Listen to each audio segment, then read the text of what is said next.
War 2 movie review.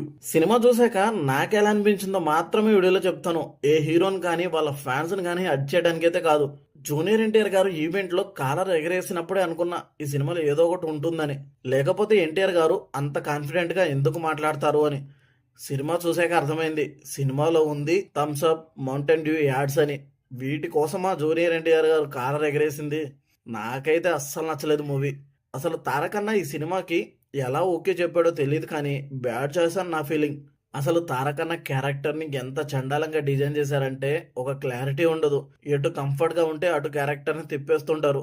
Acting పరంగా ఎన్టీఆర్ గారు బాగా యాక్ట్ చేస్తారని అందరికీ తెలుసు. కానీ ఈ సినిమాలో ఆ క్యారెక్టర్ రైటింగ్ బ్యాడ్గా ఉండడం వల్ల మనకి ఆ క్యారెక్టర్ అంతగా నచ్చదు.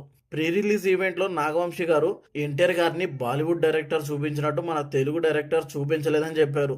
బొంగేం కాదు, అసలు వార్ 2లో ఎన్టీఆర్ గారిని చూపించినంత చండాలంగా తెలుగులో ఏ డైరెక్టర్ చూపించలేదు.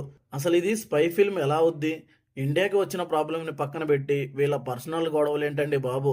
హృతిక్ రోషన్ గారి ఎంట్రీనే ఓవర్ అనుకుంటే తారకన్న ఎంట్రీ ఇంకా దారుణం. ఓ రకంగా హృతిక్ ఎంట్రీనే కొంచెం బెటర్ అనిపించింది. మళ్ళీ ఆ ఎంట్రీస్ అప్పుడు బీజిఎం ఒకటి. తారకన్న బీజిఎం అయితే ఇంకా దారుణంగా ఉంది. బ్యాక్గ్రౌండ్లో టైగర్ సౌండ్ ఒకటి. మాకు తెలుసు తారకన్న టైగర్ అని. బ్యాక్గ్రౌండ్లో మ్యూజిక్ పెట్టడం ఎందుకు? టైగర్లో చూపించాల్సింది ఎన్టీఆర్ని, బ్యాక్గ్రౌండ్లో మ్యూజిక్ కాదు. అసలు సినిమాలో ఉన్న బీజిఎంకి జెండుంబం ఖాళీ అయిపోయింది. వీటన్నిటిని ఎలాగోలా భరిస్తాం కానీ ఆ విఎఫ్ఎక్స్ని మాత్రం అస్సలు భరించలేం. ఆ విఎఫ్ఎక్స్ గుర్తొస్తేనే తలనొప్పి వస్తుంది. యాక్షన్ సీన్స్లో తలనొప్పి వచ్చింది. ఫ్లైట్ మీద వీళ్ళు చేసే విన్యాసాలు ఏంటో, F1 రేసింగ్లో బోర్డుతో రేసింగ్ ఏంటో. ఆ రేసింగ్ ఏదో అటు ఇటు నీళ్ళలోనే తిప్పొచ్చుగా.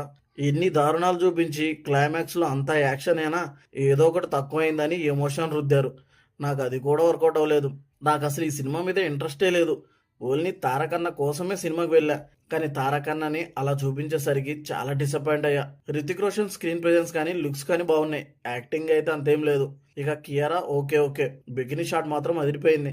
ఫైనల్ గా నాకు ఈ వార్ సినిమా కూలీ కన్నా దారుణమైన ఎక్స్పీరియన్స్ ఇచ్చింది. మాకు లాజిక్స్ అవసరం లేదు, magics, over fighting, bad VFX కావాలంటే మీరు ఈ సినిమా చూడండి.